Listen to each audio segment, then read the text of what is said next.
বিশেষ অনুভূতি অনুভব করছি। আচ্ছা ভাবুন তো, এমন একটি বিষয়ের অস্তিত্ব যা আমাদের কখনো ধাক্কা দেয় না, কখনো সামনে এসে চিৎকার করে বলে না, কিন্তু অদ্ভুতভাবে আমাদের কোথায় যেন আটকে রাখে। আমাদের পদক্ষেপ নেওয়ার সিদ্ধান্ত কিংবা অগ্রগতির এক অদৃশ্য বাধা। আর তা হলো আমাদের মধ্যে নিহিত ভয়, কোনো কিছু শুরু করার ভয়। আমাদের মধ্যে এমন অনেকেই আছে যারা অনেক কিছু জানে, অনেক কিছু করতে পারে, কিন্তু এই অদৃশ্য ভয়ের কারণে কিছুই শুরু করতে পারে না। দিন শেষে চলে হতাশার সঙ্গে তার যুদ্ধ, কিন্তু দিন শেষে তার মধ্যে থাকে একটা হাসি, যদিও সে একটা পরাজিত বীরের হাসি। আচ্ছা ভাবুন তো, আমাদের মধ্যে এমন কেউ কি আছেন যার কাছে কাজ করে এরকম একটা ভয়? হ্যাঁ, আপনি সেই ব্যক্তি যার মধ্যে থাকে এই নিঃশব্দ ভয়, একটি নীরব থেমে থাকা। আমার কথা পরে বলি। প্রখ্যাত মনীষী অ্যালবার্ট হাওয়ার্ডের কথা আপনারা নিশ্চয়ই শুনেছেন। আমেরিকান প্রখ্যাত একজন রাইটার। তিনি বলেছিলেন, জীবনের সবচেয়ে বড় ভুল হচ্ছে আপনার এই ভয় থাকা যে আপনি ভুল করবেন। প্রিয় উপস্থিতি, আপনাদের কারো কি কাছে মনে হয় আমি যদি কোনো কিছু শুরু করি আর যদি সফল না হই, যদি সবাই হাসে, তবে মনে রাখবেন আপনি বা আমি নই। গবেষণা বলছে প্রায় 70% মানুষ জানে সে কি পারে, কিন্তু এই ভয়, এই অনিশ্চয়তা তাকে তার কাজটি শুরুই করতে দেয় না।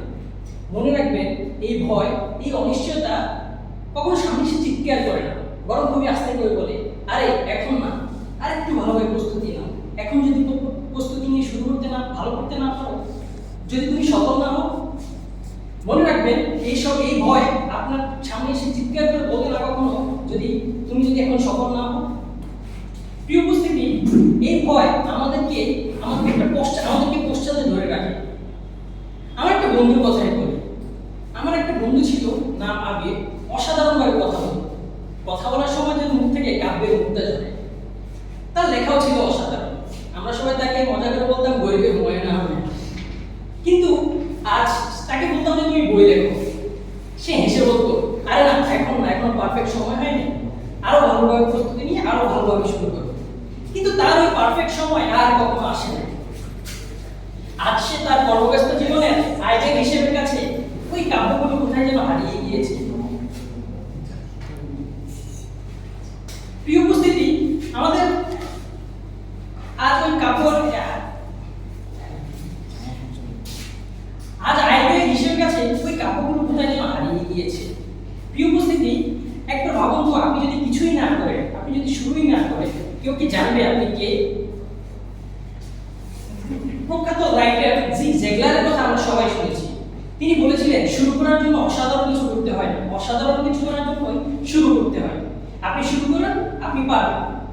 আচ্ছা, আমরা এই ভয়টা কাটাবো কিভাবে? আমি আপনাদেরকে বলবো 3টা পদ্ধতির কথা। পদ্ধতি নাম্বার 1, আপনি শুরু করুন, হোক সেটা অল্প কিছু, খুবই সামান্য কিছু। মনে রাখবেন, কেএফসি শুরু করেছিলেন মাত্র $105 দিয়ে, আজকে ওই কেএফসি কোথায় চলে গিয়েছে? পদ্ধতি নাম্বার 2, accept your imperfections. মনে রাখবেন, শুরুতেই সব সুন্দর বা ঠিক হয়ে যাবে না। আপনারা কি জানেন সর্বপ্রথম যে উড়োজাহাজ বানিয়েছিল, ওই উড়োজাহাজ আকাশে কতক্ষণ ছিল?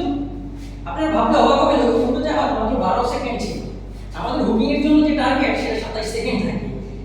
প্রিয় উপস্থিতি, প্রথম যে মোবাইলটা বানিয়েছিল, সেই মোবাইলের ওজন ছিল 1 কেজিরও বেশি। আমরা কি কখনো ভাবতে পারি তার যদি ওই ইমপারফেকশনের ভয় থাকতো, আজকে আমাদের হাতে যে স্মার্টফোন, এটা কি কখনো আমাদের হাতে আসতো? প্রিয় উপস্থিতি, পদ্ধতি নাম্বার 3, লিখে রাখুন আপনার ভুলগুলো এবং সেই অনুযায়ী পদক্ষেপ নিন। গবেষণা বলছে, ইউনিভার্সিটি অফ ক্যালিফোর্নিয়ার একটি গবেষণা বলছে, যারা তাদের ভুলগুলো লিখে রাখে এবং ওই অনুযায়ী কাজ করে, তাদের সফলতার হার প্রায় 42% বৃদ্ধি পায়। প্রিয় উপস্থিতি,